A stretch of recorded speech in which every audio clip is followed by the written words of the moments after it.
الحمد للہ رب العالمین والعاقبۃ للمتقین والصلاة والسلام علی اشرف الانبیاء والمرسلین اما بعد۔ آج محرم الحرام کی 9 تاریخ ہے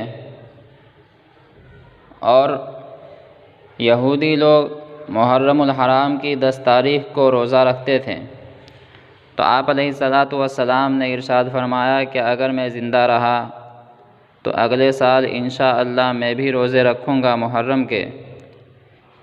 لیکن یہودی لوگ اگر 10ویں تاریخ کو روزہ رکھتے ہیں اور ایک روزہ رکھتے ہیں تو میں ایک نہیں بلکہ 2 رکھوں گا انشاءاللہ،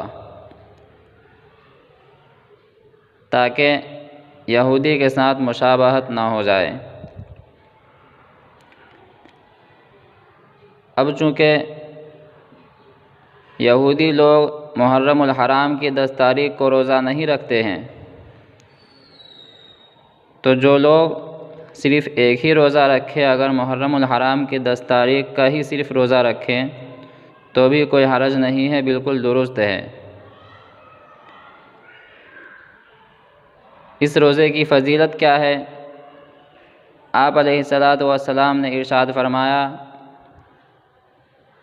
کہ محرم الحرام کے ایک روزے کی وجہ سے اللہ تبارک و تعالیٰ سے امید ہے کہ پچھلے 1 سال کے گناہ معاف کر دے انشاءاللہ۔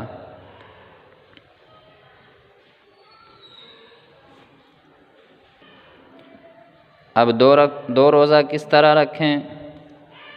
یا تو محرم الحرام کی 9 اور 10 تاریخ کا روزہ رکھ لیں، یا پھر محرم کی 10 اور 11 تاریخ کا روزہ رکھ لیں، دونوں درست ہے۔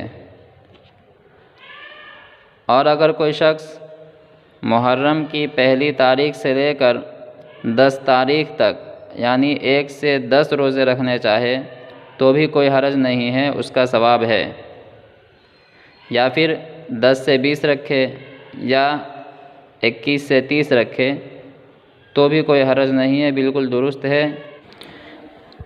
ایک بات اور یہ بھی ذہن نشین کر لے کہ بعض لوگ یہ سمجھتے ہیں کہ محرم کے روزے کے ساتھ اگر قضا روزے کی نیت کر لے تو قضا روزے بھی ادا ہو جائیں گے اور محرم کے جو روزے ہیں وہ بھی ادا ہو جائیں گے۔ تو ایسا ہرگز نہیں ہے، بلکہ محرم کا جو روزہ رکھا جائے گا تو وہ صرف محرم کا ہی ادا ہوگا۔ قضا روزے کی اگر ادا کرنی ہے تو پھر محرم کا نہیں ہوگا اور اس کی نیت کرنی پڑے گی۔